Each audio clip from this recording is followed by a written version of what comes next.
monkeys, and we call them velvet monkeys, canadero. They are the cause of poverty and starvation, where those animals eat the food crops from maize to bananas. They eat the cash crops from coffee to avocados to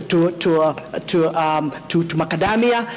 What plans do you have as a ministry? Number one, to eradicate those animals which are really destructive, and secondly, what plans does the ministry have for purposes of compensating those farmers who cannot be able to feed their children and they have been deprived of their incomes? One of the strategies that we have is to relocate. And we are working on a strategy currently because we have Nairobi National Park that has two ecosystems of environment, the forest and the savannah. We are rethinking of relocating this, not particularly to Nairobi, but that is one of the pointers of the parks that we might relocate. The KWS is trained in this agenda. And that's why they spend a lot of years in Manyani in terms of dating of these animals. That was during question time, and this was actually back in August, around mid-August. I believe it was on the 16th. Was this CS Malonza's first time in Parliament for question time, and the issue of monkeys came up? Yes. Relocation. I remember us discussing the monkey business that had gone on there, and CS Malonza explaining that because of that menace that was being experienced in Gatanga, she was offering that actually they can be relocated. And it was a very interesting debate because the likes of Dagoretti South MP, that is KJ, was saying that we're already suffering. We don't have enough here in Nairobi. You want to bring more monkeys to the Nairobi National Park? And those just like tan somewhere in there. Like yeah, just know we don't need more here. Very interesting, including the Speaker of the National Assembly, Moses Wetangula, was asking, are you sure of what you're saying, that you can actually relocate them? And she actually went ahead to defend. That's why she says that KWS actually trained on that. So I'm just wondering, the handover report, the notes that will come from Malonza to CS Mutua, whether this will be part of the handing over tasks that he has to execute. But it's also very interesting, as I take you back a little bit to what has just happened to former Governor of Machakos, Alfred Mutua. You see, he sat in the National Security Council by dint of his position as the Cabinet Secretary for Foreign Affairs. And actually, he sat in there with the Prime Cabinet Secretary, that is Musalia Mudavadi. Never mind, the Constitution does not provide for the position of PCS to sit in the National Security Council, but he had been co-opted. So everything that has been going on, he is aware. And I think there's a point that was raised here about the other members of the National Security Council not commenting about these other particular matters on security, on deployment to Haiti, and so much more, including what Alfred Mutua may have said, I think in March, when he was announcing that actually departments can go ahead and engage foreign embassies directly. And his argument was at that time was that he wants to see diplomacy chap-chap, and saying that mbele iko sawa, tuko sawa. So really coming to this end, I think there's a lot of work that was going on behind the scenes that we were never able to see. But now he has now to find his way around tourism and wildlife. Never mind that during the vetting process, CS Penina Malonza had actually been failed by the vetting team. They said that she did not express herself in a manner that was making them feel confident that she's able to understand that ministry. Now for CS Mutua, he has work to do to understand the ministry, but also deliver and go beyond what Malonza may not have achieved. Probably maybe a good thing or a bad thing, because now the heritage department has been hived off that ministry and taken elsewhere to be taken care of by Eshe Jumwa. Yeah, and I think that's one of the things we've seen in terms of reorganizing cabinet in perhaps a more significant way. We've seen some functions hived off of other ministries. I think some have been taken from sports and where CS Moses Kuria now sits. The gender docket has been taken from that and now given to Aisha Juma. What do you make of this in terms of just reorganization of of the government. I mean, these are some of the things that, after a year of, you try this and you try that and you set up this ministries in this way. And then, the president now seeing, okay, perhaps if we shift some of these around, and it might make a little bit more sense in terms of delivery of their mandate. Yeah, maybe that's what the president is thinking, that if we shift things around, maybe we'll see maybe better performance from them, because the president is not happy with the performance of most of his CSs, and he's talked about it quite a bit. And if you look at like Aisha Jumwa's docket, she was reassigned. Her original docket was the public service. I remember her approval, Yvonne, there was a heated debate as her education credentials were questioned at the time. But she was loyal to President Ruto, campaigned for him in Malindi, and although she did not win the seat that she had run for under the UDA ticket, she still got her reward. The fact that now she was made Minister for Public Service. But now the Minister of Gender has been hived out from public service, while the dockets of youth and culture were pulled out of the sports ministry and placed under Aisha Jumwa. And now we wait and see how their performances will be in this docket. If after a year, again, when they're signing the performance contracts and we hear, well, there are issues, and maybe even before that, we start seeing it playing out in the public domain, as it has, I don't know what the president will do. But even as we look at Penina Malonza and her troubles that had started in the beginning, she was vetted, and out of the 21 were approved, and she was not, and she still ended up getting the job, because I think there was an argument that said maybe she's capable, she's just not able to express herself well. Now she's been moved to the ministry that has the East African and ASAL. And for me, Yvonne, if we look at this, we actually wish them well. It's not like we're sitting here and we're saying we want them to fail in the jobs that they've been given. We wish them well. Let them perform their duties, because there is a TOR, there's a terms of reference, the things you're supposed to do. It's clearly laid out what your roles are in what ministry. So just to do that, go down, keep ticking. Yeah. I mean, you don't want to be seen as a failure, and you do not want to be the first CS who's fired under this administration because of non-performance. Yeah, and speaking of that, there's been obviously a bit of, shall we say, challenges in terms of delivering their mandate, and that was, with Alice Wahome, and some of these were playing out.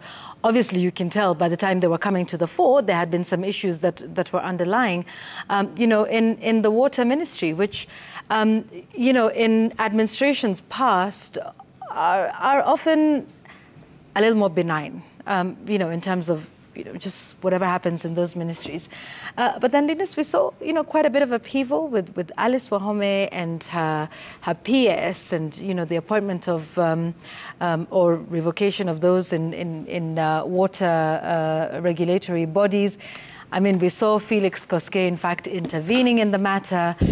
So that's now an interesting move for Alice Wahome, who's a seasoned politician, and we've seen her being quite robust on the political stage. But when she was in the water ministry, it was a little bit underwater.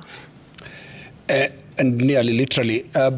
The problem, and that's the problem with the political space. Nothing is clear until it's clear. I mean, we are here wondering, how do you gauge the performance of a minister? How do you know he's doing well? How do you know they're not doing well? What is the marking scheme? Do they have a real performance contract? Some, are they ever availed what we see them signing? And I think, and Jamila, to your point on what the president wanted to achieve, going by previous presidents and presidents, government is such a huge, enormous thing, and you have to choose the one or two areas that you really want to deliver on. In established democracies, normally that switches between the economy and foreign affairs, foreign relations.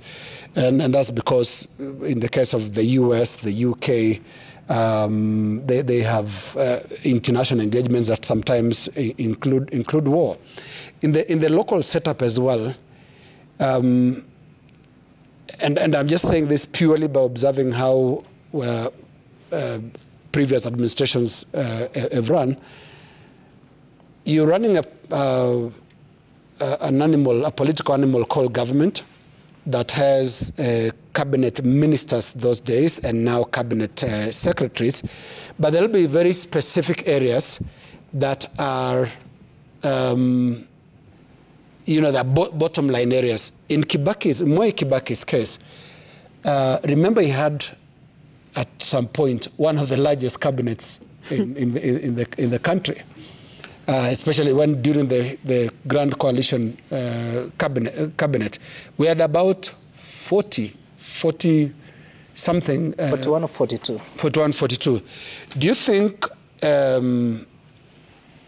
President Kibaki really cared for each of the 40, 41 ministries? No. There are ministries that exist just for politics because someone else will manage. Maybe your peers will make sure it doesn't ground to a halt, that it runs and performs optimally. And so you have someone there just for political reasons. I remember there was a minister called James Njiru. His title was Minister for National Guidance and Political Affairs. What is that about? I mean, how do you...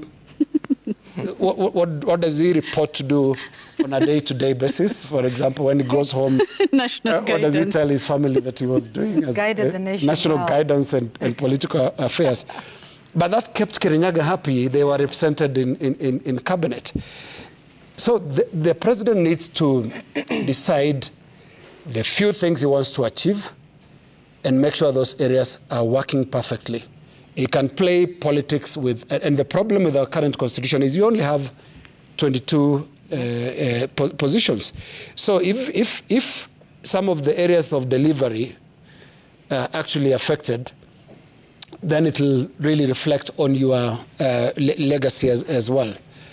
And even up to now, we're still not sure what is it that truly informed this reshuffle. One would have thought that with questions of cost of living, questions of the state of the economy, the performance of the dollar, the president would be heading towards the ministries that are actually in the direct line of the economy. And I'm looking at a ministry like public service where we have now got Aisha Jumwa moving to gender, a newly created ministry, and you wonder how was that impacting on the current situation? Because there are urgent issues, and this is world over. There'll be some urgent issue that even a Mwananchi can relate that that change has been made because in response to this. In this one, we are yet to place, except in foreign affairs where the goofs and gaffes have been rather clear for everyone to see. The rest you will struggle to see.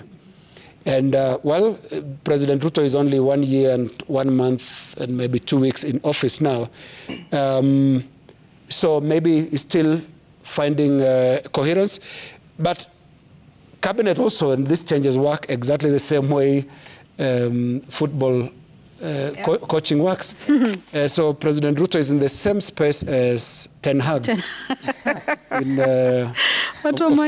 Manchester United. Don't go there. I want us to quickly talk about some big changes that were also made in the diplomatic corps. And that is changes in the ambassadors. There have been some stations that have been left unchanged. But there's also been some significant ones that we've seen. In fact, some that were posted just recently.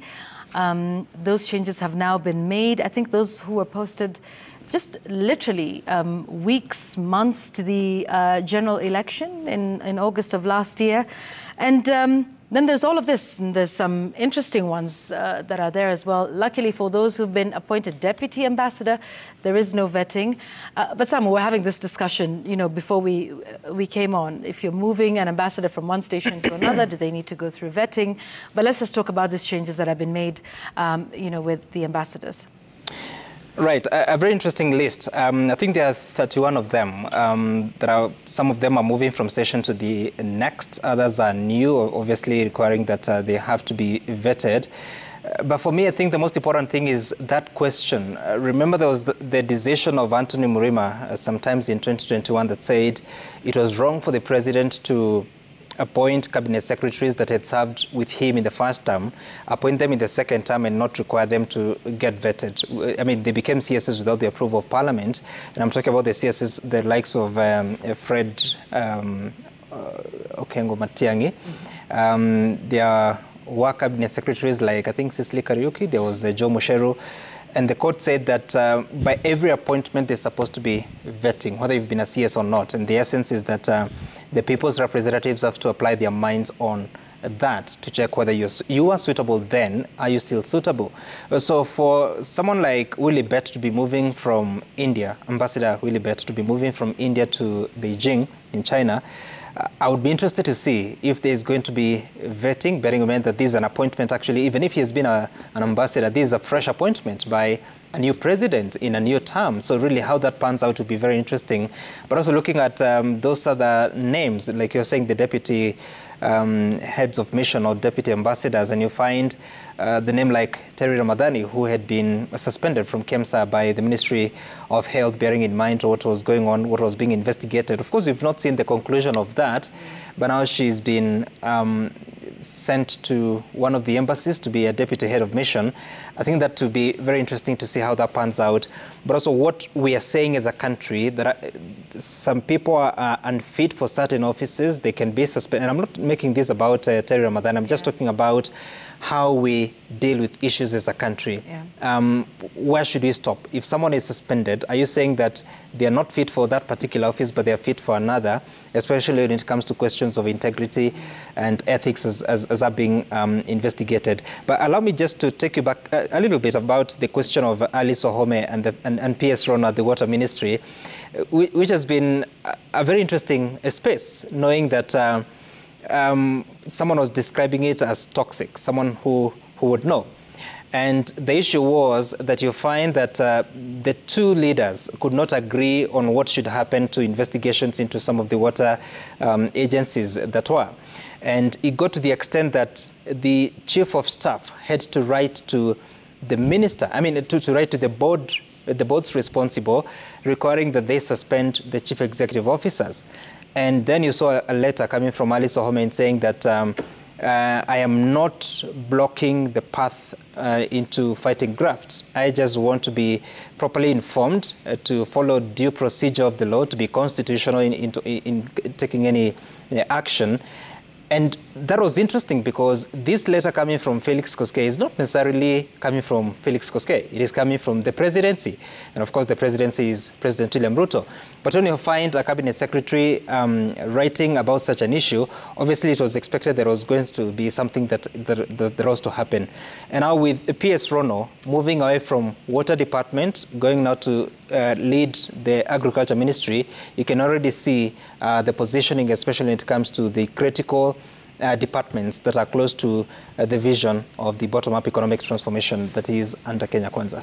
Yeah, and just like you were saying about the deputy heads of mission, and we've constantly seen that position as putting in individuals who have had questions about their performance in other dockets or matters of integrity. And for them, I guess the saving grace is that there is no vetting for that position. No.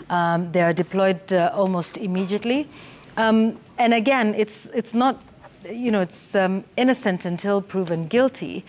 But I think it is rather interesting to see that. I think we saw that with former commissioners of the IEBC who resigned and who are all sent away as deputy heads of mission or deputy ambassadors. So this is also a landing space. And whilst, of course, their cases will, for whatever issue, remain unresolved, but, it's about optics, sometimes in terms of, what we're doing. Do we allow certain officials to go through the entire due process and to have their cases heard and fully determined and cleared of any wrongdoing whatsoever before being then posted in there? And perhaps this is a place where you can see, quite a bit of political rewarding and, settling of issues. Like, okay, fine, you move into that space. So there are still some that were left. Jamila, there are some that were not touched, right? Yeah, there are several that were not touched. Yeah. We've had, I think, Washington? In the UK also, yeah. Paris, Cairo. There's some that have not been touched. Yeah, in Egypt. I don't think they sent, even right here next to Kampala, does not have a new ambassador. Yeah. So I just want to confirm all of those that have not been touched. Yes, Kampala, Uganda, Bujumbura in Burundi, Tokyo, Japan, Moscow, Russia, Riyadh, Saudi Arabia, Los Angeles in the USA, London in the UK, Paris in France, and Cairo in Egypt. Pengine inakuja.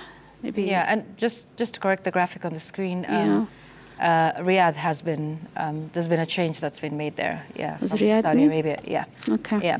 So, I mean, when just take a look at all of that, the president still has time, to make changes, should he see fit, or to keep them in that docket. Perhaps some of those are strategic with things that they're doing, projects that are already underway, or deliberations and negotiations. And even, there's also a cost factor. I think if you, someone has not finished their time there and you're moving them, or you're not replacing them, or you're bringing them back, there's a cost implication, I think, to it, Yvonne. I don't know if that's one of the factors that will determine, but yeah, one of those is actually the cost implication of moving people back, forth. Yeah, back and forth. Yeah. We shall see. Look, I want to read, I think, one comment while we give you a moment just as we conclude. Let me get to that moment. This feedback from one of our viewers here regarding performance of cabinet secretaries. Here it goes. CS's performance is not only measured by visibility, but delivery of their mandate by the teams that they lead. One can go launching projects that never take off. Performance is more on access to government services, especially education, health, social protection services, agriculture, and much more. So like we were saying, with all of these changes that are being made, and even the deputy president saying we want the CSS out there and we want them on television, we want them on interviews, in which we have seen they've been very vibrant. But beyond the moving and the reshuffling of officers from one docket to another, will we now start to see more delivery, better delivery for services for Kenyans? I think that's something that all Kenyans hope to see across all dockets. Jamila, it's time.